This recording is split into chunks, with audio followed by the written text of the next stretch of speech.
Good morning and welcome. You're listening live to Heart, a program which aims to help you understand and to become your loving self. I'm Dr. Mitra Rashidian, a licensed marriage and family therapist in private practice and a certified sexologist. Here today at KMET Live. Our phone number here is area code 951-922-3532. Please join us. Good morning, Dr. Robert. Good morning, Dr. Rashidian. I am Dr. Robert Jaffe. I'm also a licensed marriage and family therapist and a certified hypnotherapist, and I'm here with Dr. Rashidian to share with you some of what we've learned over many years of study and practice, many years, on how to feel more loving and joyful every day of our lives. We always dedicate this program to you, our listeners, and for those of you who are seeing us live. And we are here to let you know that you do contain within you everything you need to feel happy, joyous, and free. We're going to be talking about that today in terms of codependence. And we believe also that we are born into our world as our loving, authentic, true selves. That means that we come in open, curious, honest, sexual, and trusting. We also have the capacity to be calm, emotionally connected to others, as well as compassionate and confident. As well as sexual. I said sexual. You did say sexual. I did say sexual. Okay, well, it doesn't hurt to say it again, right? Okay. Okay. You're the sexual girl. Oh, come on. That didn't come out well. No, you are. I'm a certified sexologist, so I talk about, sexual issues, and I also provide sexual education. Okay, so Okay. that means I'm the sexual girl. That means you're the sexual girl. You're blushing. Well, like I told you, that didn't sound well. Well, okay. Okay, so anyway, let's go back to where we. All right, you made me embarrassed. Mm-hmm. Okay, all right. So, okay, where were we? Okay, we are also on YouTube. Okay, Heart-2-Heart Online/YouTube. Please join us. Ask us your questions because this program is for you. Today we are here at our office in Encino, and I'm looking outside the window. Beautiful, gorgeous blue sky, and all these beautiful hills that they are so green, and they're creating a wonderful view, especially with those trees that now they have all become purple. I don't know what's the name of them, but they're just so pretty. You see them all over now. This is the month of May and June. They bloom with the purple flowers, and then they turn into green leaves. Anyway, so Dr. Robert, you said it in the introduction, Yes. right? You said we're going to be talking about codependency, right? Right. So many of us have heard this term, codependent. Don't be such a codependent. Don't act like a codependent. Many of us have some assumptions about what codependency means. Right. Some people, they just have gotten used to the term codependent, right? But in reality, when we sit down and think about it, still there isn't, a very solid definition to how do we describe what exactly codependency means, and then how that the same meaning can apply to everybody, or it may not. Yeah. So there's been a number of definitions of codependency, but we're going to, because this show is mostly about addictions, Right. I'm going to say that codependency is probably the most common and the most overlooked addiction. And what does that mean? That means that in this program we talk about two aspects of the human being. We talk about the ego and we talk about the spirit, or the heart, or the soul. So those are the two big aspects that are within each of us. And our egos are that part of us that is concerned with day-to-day business and concerned mostly with survival issues. So we were all mostly ego in the early days of man, in the caveman days, and that was about survival. How do we get enough food? How do we protect ourselves against foreign invasions? How do we protect ourselves against animals that would eat us, kill us? And so our ego was there to create changes in our bodies so that we could run faster, so that we could fight, and sometimes even freeze so that we wouldn't be noticed. So that's the true meaning of physical survival. That's physical survival, right. Is when your life is being threatened. And so the ego is very, very powerful. And the ego, which is our survival mechanism, and all of us have it, we all are very, very interested in our own survival. And now, as we continue to evolve and mature, we are also interested in other people's survival. Those of us who are mature, some of us aren't that mature and don't care about other people's survival. But for most of us, we care about our own and other people's survival. And the ego is there to help us to notice when survival is being threatened. So ego is in charge of fear. Fear is the main element that happens to human beings when they feel threatened. And since we live now in a society that for many of us, our everyday lives are not being threatened. For many of us, not all of us unfortunately, but for many of us, we do have enough to eat. We do have a roof over our heads, and we're not being threatened by wild animals, and we're not being threatened by others in a physical way. We're not having to ward off other warriors from other tribes who are coming to try to kill us and steal from us. So what does the ego do then? The ego doesn't go away. The ego is still present. And so what the ego did and does is it changes what we have traditionally felt as physical survival.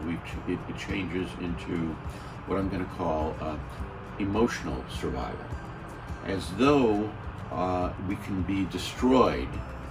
According to the ego, it feels as though we can be destroyed if someone is attacking us at an emotional level.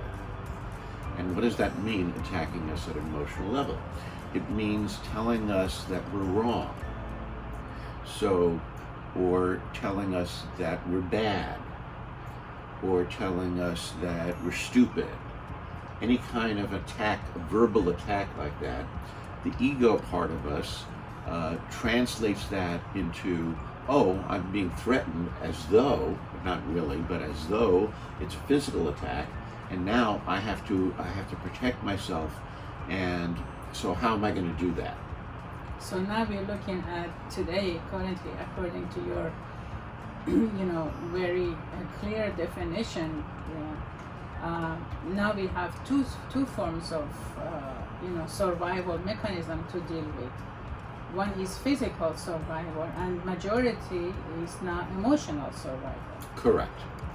Yes. So I can is that correct if I say this, that no wonder we have so much stress going on around us? Yes, absolutely. Right. Yeah. The stress is feeling as though we are under attack. We're actually not under attack. There's a virus that is contagious, but the virus is not a person who's trying to do us harm. The virus is just existing. And where it came from, that's up for debate, but it's here. So, but we're not under attack by the virus. We just have to be cautious as far as trying to avoid contracting the virus. But that's different than warding off some attack on us. We just have to be aware and cautious and mindful and do what we can. Now, if we perceive it as an attack, and we perceive it as an enemy, as some people have characterized it, the invisible enemy, then we are engaging our ego, and our ego is going to do what it knows how to do, which is to create fear, which then changes our body chemistry. It secretes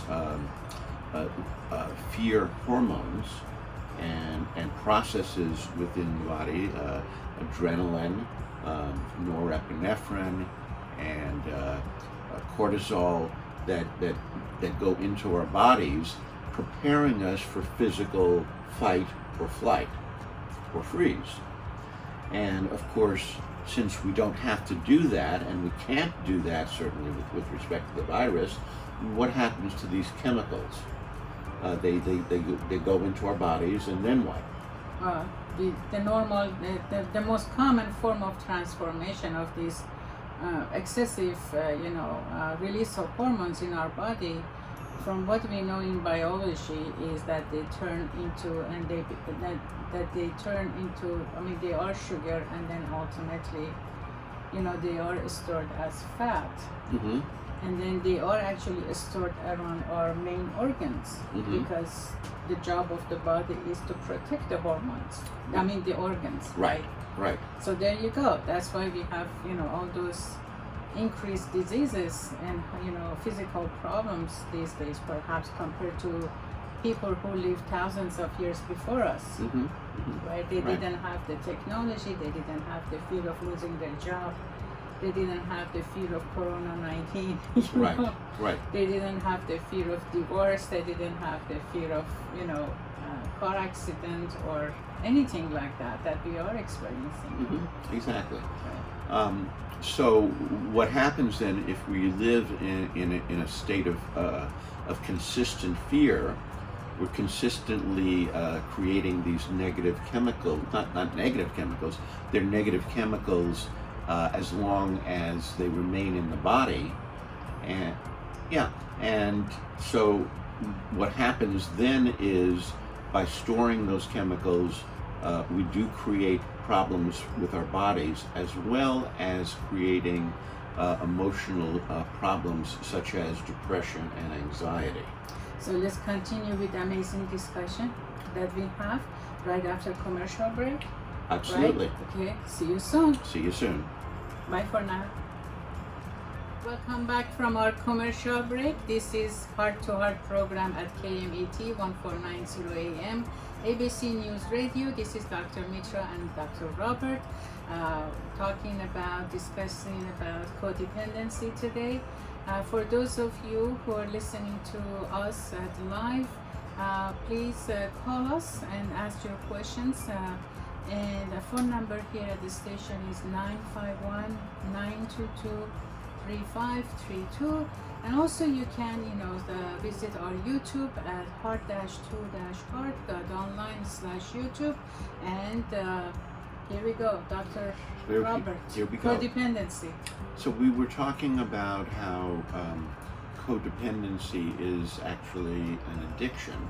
Right. And the addiction is to the ego.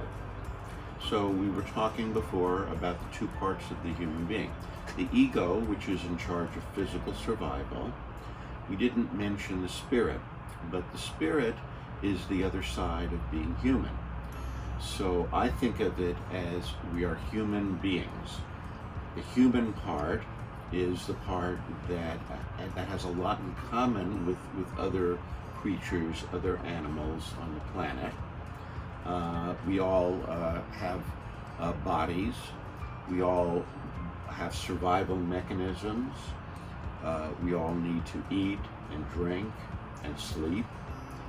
This is true for every creature. We are all sexual, and we all excrete waste products. Those are the body parts, and that's the part of us that is the human part. The being part is the part of us that has a spirit, and we may share that with some other animals and creatures. We're not sure, but we know that we have a spirit. The spirit part of us is not really concerned at all about physical survival. I tend to think that that's because the spirit part of us is not in our body. That the spirit is the essence of who we are, that will exist when our bodies are gone, and existed before our bodies are there. And that happens to be my belief, and I've read a lot about it, but I'm not asking that anyone else believe that. But I do believe that most of us recognize that we have a spirit, and we usually call the spirit the part of us that loves, the part of us that is connected to other people, the part of us that is kind, the part of us that can have gratitude and appreciation for everything in life. And so that part of us is actually the basis of our loving, authentic, true self. Right. So here I can see already that once we are functioning based on fear of what can happen to us, right? And if that concept kind of increases and kind of we just focus on that primarily and for the most part of the time, no wonder, many of us have lost the touch of with our spiritual part. Yes, and that's why I say, and this concept of codependency being an addiction was something that I learned from one of the researchers and authors about codependence, a doctor, a medical doctor by the name of Charles Whitfield. And I'm going to recommend to our viewers and our listeners that he has an excellent book. It's an older book, but it's an excellent book about codependence, and it's by Charles Whitfield. It's called Co-Dependence: Healing the Human Condition. So that will inform you even further about what we're talking about today. And he did say that codependence is an addiction. And what it is, it's an addiction to things outside of us. And what are those things outside of us? Pretty much all of the things that we value as ego-based values. Right? So, and those are all things that make us feel at the level of our bodies safe and secure. That basically includes other people's approval. That includes any possessions that we have. That certainly includes money that we have. And so anything outside of us that we focus on that makes us feel safe is an ego-based need. Now, does that mean it's bad? No, it's not bad. It's not bad to want things. It's not bad to have things. It's not bad to want other people's approval, or to want other people to like us and approve of and love us. It's not bad to be proud of what we do in life. All of those things are ego-based things, and they're not negative things. However, if those things become our main focus, then, like as you just said, we begin to lose touch with the spiritual part of us, and that includes generosity. Right. And the more that we focus and put all of our energy into the ego-based values, the more we become disconnected from our loving, authentic, true selves. Yeah, and then that definitely, gradually minimizes, self-love and self-compassion.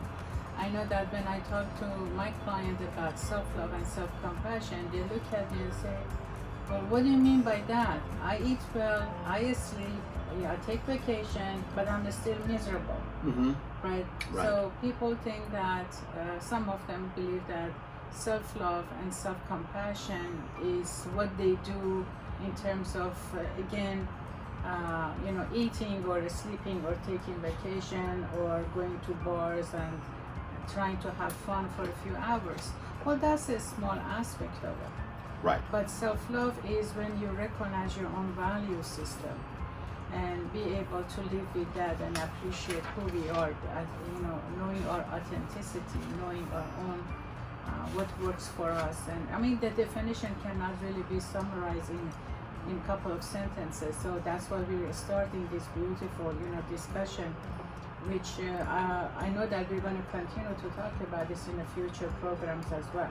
Mm-hmm. Absolutely. Yeah. So, talking about codependence is talking about addictions, because addictions are looking for something outside of us to make us feel whole, and because nothing outside of us can make us feel whole, what we do is we keep looking for more, and the only thing that really can make us feel whole is love. Love is the only it's an emotion, but it's also a state of being.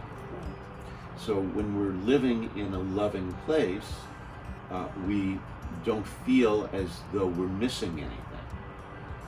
And when we're not living in a loving place, then we try to replace that love with other things. And what other things do we replace it with?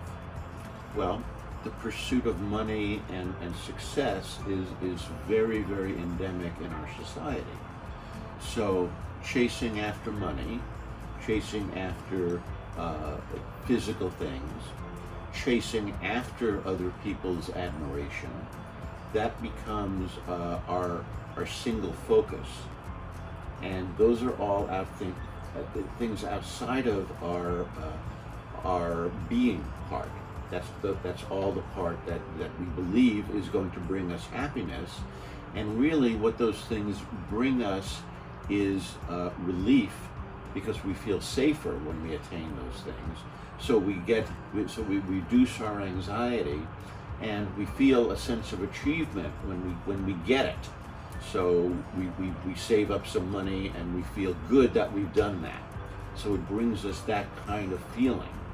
And that's a good thing. That's not like a bad thing.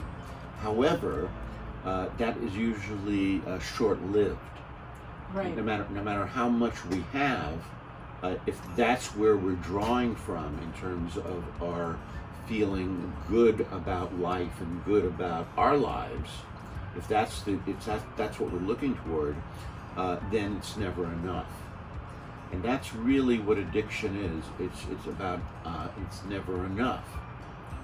So when we're addicted, let's say, to alcohol is something outside of us.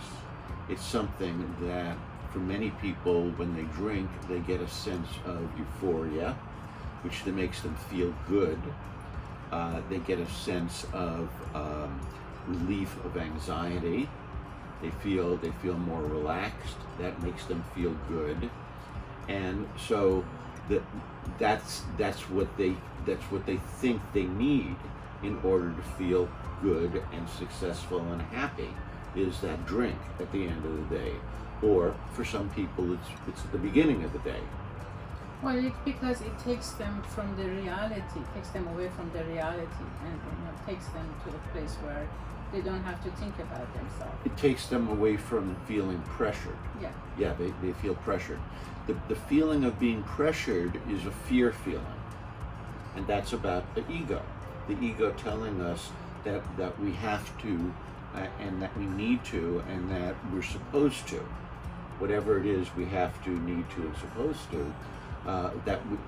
And so the more we do that, the more we create pressure for ourselves, and the less connected we are with our spirit and our loving, authentic, true self. So we look for things outside of us. Those things can be alcohol, pills that change our feeling state, illegal drugs such as cocaine, such as mushrooms, any kind of illegal substance, and even legal substances. Alcohol is now legal, marijuana is now legal, and that gives us a sense of euphoria and makes us feel good temporarily. But it doesn't really satisfy that need that we have to feel loving connection. Well, it's because the problem doesn't go away. The way we look at ourselves and to the world doesn't go away, right? So the problems, everything that, it's a problematic situation for us, it still exists, no matter how much of a marijuana we use, no matter how much of an alcohol we consume. Right. Right. So right. then, basically, as long as we are not connected to our authentic true self, we are going to suffer. And to reduce the suffering, we go for something outside ourselves to comfort us. I mean, I like to point out that we actually have a free handout on YouTube that kind of explains some of this. We're focusing on how ego can control us and makes us to kind of disconnect with our authenticity as who we are as a person. And it is in that handout that we talk about I am what people think of me, I am what I own, I am what I am what I do. I am what I do, right? Yes, yes. So there are so many factors that we have explained, and I don't have the flyer in front of me. Mm-hmm. However, for those of you who are interested, please visit us at YouTube so that you can download that free handout for yourself, or share it with somebody that you believe they can benefit from it. Right. So many of what you said, it is in there, plus examples as how to our ego can control us in terms of what we know as emotional survival today. And therefore, the more we operate based on our ego messages, the less we are going to be connected to ourselves, and therefore this is how codependency happens. Right. Right? Exactly. It's a disease of lost selfhood. That's exactly right. Yeah. And so what our authentic true self is mostly about our spirit. Okay. We do have an ego, and that ego can also be a part of our authentic true self if our ego is being used by us in the service of connecting with our authentic true self and with others. So it doesn't mean that we have to give up wanting to have a better life, and if we're connected with our authentic true self. In fact, when we are connected with our authentic true self, we feel much more motivated because we love ourselves and we love others, and therefore we want to bring into our lives everything that can make life better. Exactly. Yeah. So it's not we're not trying to come from a position of lack when we are in our authentic true selves. We're coming from a position of plenty. I am enough. I am not deficient. I am a child, I'm going to say, of God. I am connected with the energy of the universe, which I think of as God. God is not a person, it's an energetic force that's creative, and that's what we are. We are energy. We now know, because now we're at a place scientifically where we can actually look deeply into what we are made of physically. And we now know that when you break down anything, including our bodies, what you find is molecules. And the molecules are a connection of many, many atoms. And if you look deeply into the molecules and you see the atoms, you see that the atoms are made of what we call subatomic particles. And if you look at the subatomic particles, guess what you see? You see particles blinking in and out of existence millions of times per second that give the illusion of solidity, Right. but it's not solid. It's Our bodies are actually not solid. Right. So let's talk about more about this after we come back from our commercial break. More about Right. it. This is so fascinating, and thank you for giving us that beautiful insight. We'll see you back in a short few minutes. Bye-bye. Welcome back from our commercial break. Dr. Mitra and Dr. Robert here. This is Heart to Heart program at KMET 1490 AM ABC News Radio. Thank you for joining us again, and please call us 951-922-3532. We're here for you. Ask us your questions and give us your comments, because this is how we're going to be able to grow and offer you a better program. You can also visit us at YouTube, heart-2-heart.online/YouTube, and we have free downloads for you that's definitely related to what we are discussing today, codependency. So please be sure to visit that site and also download it and share it with those that you think they can benefit from it. So Dr. Robert, you were talking about codependency as a disease of lost selfhood. I was. And where we left off, and this is pretty amazing, and I was blown away when I first read it. But since then I've confirmed it, because I've read many scientific journals, and actually nothing at the subatomic level, nothing is solid, which means that it's all sort of a big light show. And I was saying that the illusion of solidity and the illusion that we are our bodies, and that's all that we are, is the basis for fear. Right. Now, again, the ego is something that's been with us since the dawn of man, and the ego will not go away, and we need to make friends with our egos, and ego is about preservation of our bodies, and that's fine. There's nothing wrong with that. And there's nothing wrong with wanting bodily comfort, creature comforts. That's all fine. The problem arises when that becomes top priority for us. And our authentic true self, which is a combination of ego and spirit, but it's mostly spirit, is composed of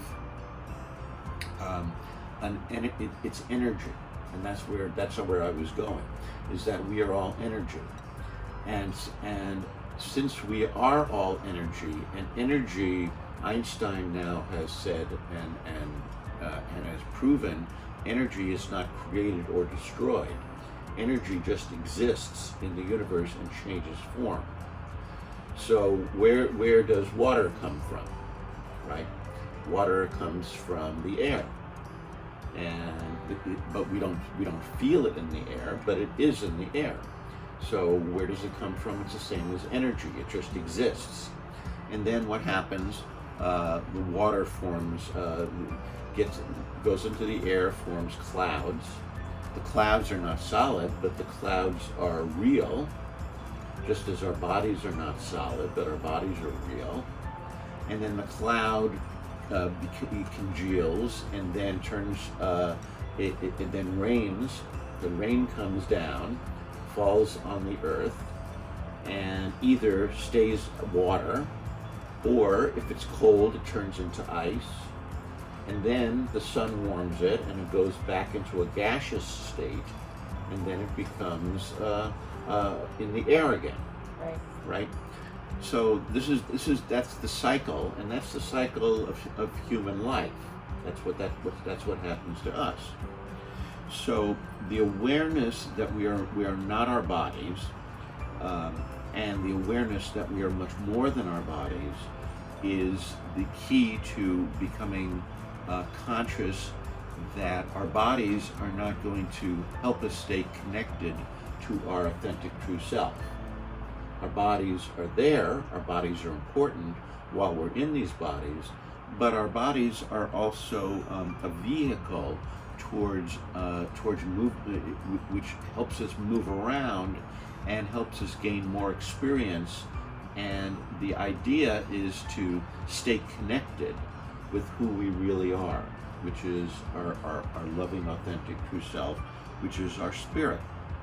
Now, what we've developed into in the world is a belief that we're flawed.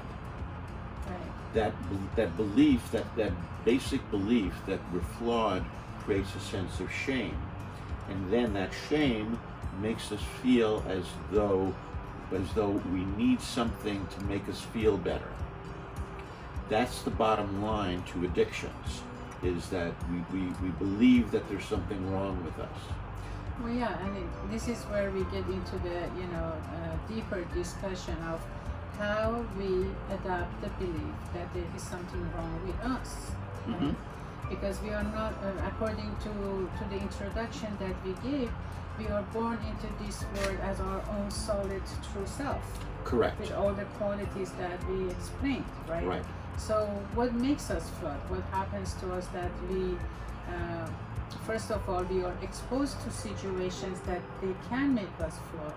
And then how do we actually assume that about ourselves or believe that about ourselves, to the point that as we grow up, we develop the attitude and the need for looking for something outside ourselves to make us feel better, which is the addiction, right? Right. And we actually apply that to ourselves, which is a self-destructive behavior and a choice. Yes. But what we're doing when we're using addictions, that includes codependency, but addictions can be anything that we're looking for that raises our energy temporarily, gives us relief from feeling any kind of anxiety or depression, Right. and at the same time gives us a sense of euphoria, and therefore we can have sex as an addiction, because sex changes our feeling state and makes us feel better temporarily. We go into an altered state when we're feeling aroused and when we're feeling sexual, and then we have the peak where we orgasm, and then we feel wonderful, and then we come down. But like any addiction, if we use it to feel better, and we're not connected with love and kindness and gratitude and peace that is our spirit, then we start to get depressed again. Right. So we go into the cycle of depression, anxiety, relief from it, and then back into it. Right. So there is this part of codependency, and I like in the future shows also to look at the codependent behavior that people form towards each other. Mm-hmm. So that's a different level of codependency that we're talking about. So say more about that. So we see that, for example, how one person's behavior kind of promotes a negative behavior in somebody else. Mm-hmm. Right? When we're talking about an addict, having an addict in the family, family members who basically kind of decide to hush the behavior or not confront the person who's an addict, and kind of make sure that the person doesn't get upset, doesn't get angry, doesn't react. Mm-hmm. So that kind of behavior is a codependency itself. It's a form of codependency. Right. And we call that enabling. Enabling. Yes. So here's what happens is that what we talked about earlier in the show was the confusion that we have between actually I just lost it. Let's see. Well, let's find it. I lost it, and it's going to come back.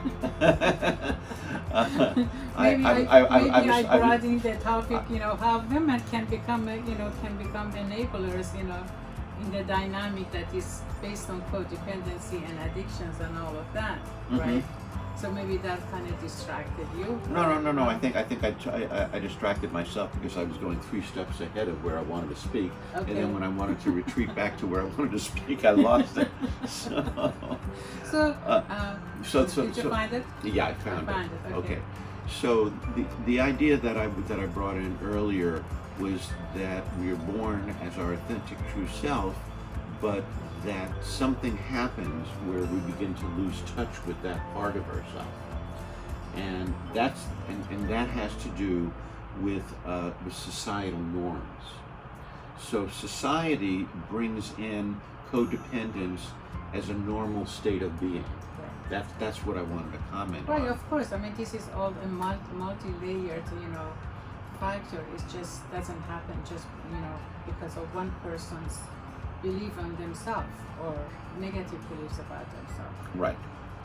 So when we're codependent and we're trying to fit in, and let's say there's an addict in the family, and we're trying to not confront the addict, or we're angry at the addict and we're trying to shame the addict into changing.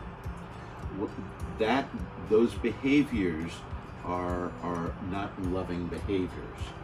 We're not loving the addict when we're trying to pretend as though the problem doesn't exist, because then we're enabling that person to continue in their self-destructive behavior.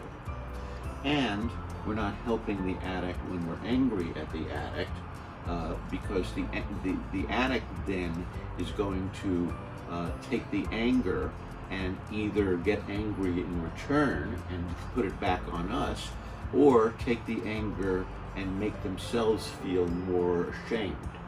And the more shame that they feel, the more they're going to want release from that shame, which is going to lead them back into the addiction. Right.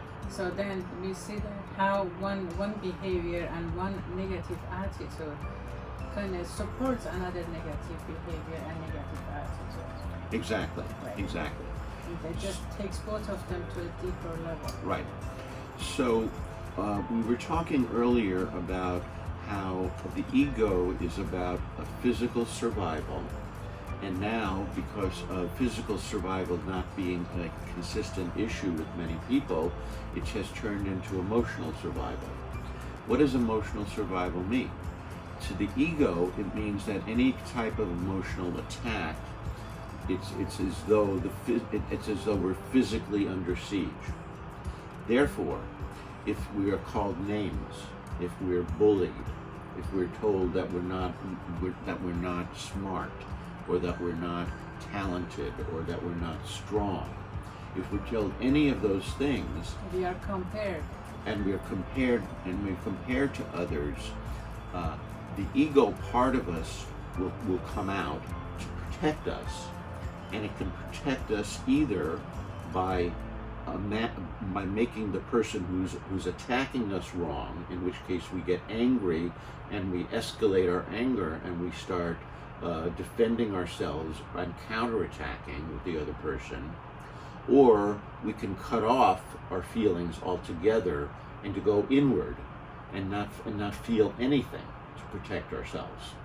If we go inward, then we end up storing a lot of negative feelings in our bodies, and when we store those, they come out through bodily complaints. They also come out through self-sabotaging behaviors, and they come out through projection onto other people. We imagine that other people are responsible for how we feel. So if somebody calls me stupid and I'm codependent, I'm going to take their words as fighting words, and I'm going to go, "What do you mean?" And I'm going to be defensive immediately. And that means my ego is coming to protect me. And if I don't do that, then what other choice do I have? The other choice is to put my ego aside and say to myself, "Oh, you think I'm stupid? Tell me why." Without defending, I'm going to inquire. And what I'm going to get really is the person's thoughts about why they're giving me that label. Then I can evaluate the truth or falsity of those faults, but I don't have to label myself as stupid. I could just say, oh, I didn't know that. That means I was ignorant in that area. And all of us are ignorant in many areas, but that doesn't mean we're stupid. So inquiring about a person's comments about us, actually I can say, it is part of self-compassion and self-love. Mm-hmm. I want to know if what I'm doing, how it is perceived, and if there is an accuracy in that, right? Mm-hmm. So, and it's not just a made-up comment about me. Yes, I want to know that if my ego isn't getting involved. Right. If my ego is getting involved, I don't care about why you're saying it. Mm-hmm. I only care that my ego is telling me I'm under siege, I'm being attacked, and now I have to attack back. We've seen this happen so much lately in politics, Right. where people have actually degenerated into name calling, which is all ego, which is attack, defend, attack, defend. Right. And our democracy was built on the idea of differing opinions that we can express strongly, but not attack, defend the person, just talk about the idea that they're talking So about. let's hope that's not a concept in the history. What do you mean? I mean, it just doesn't stay in the history anymore. That means hopefully it will continue to happen again and again. What's that? The idea that we can, Have discussion. Have discussion. Have discussions. Right. Yeah, Right. absolutely. So I hate to end this, what we have right now, but then again we have to. So thank you for joining us. We'll see you next week, same time, 9 o'clock, to talk about more about codependency and get a better understanding on that and how it leads us to having addictive behavior towards our lives. And until then, don't forget that all you need is love. And please give us some feedback. Let us know what you think. Remember, Okay. love, love, love. Bye.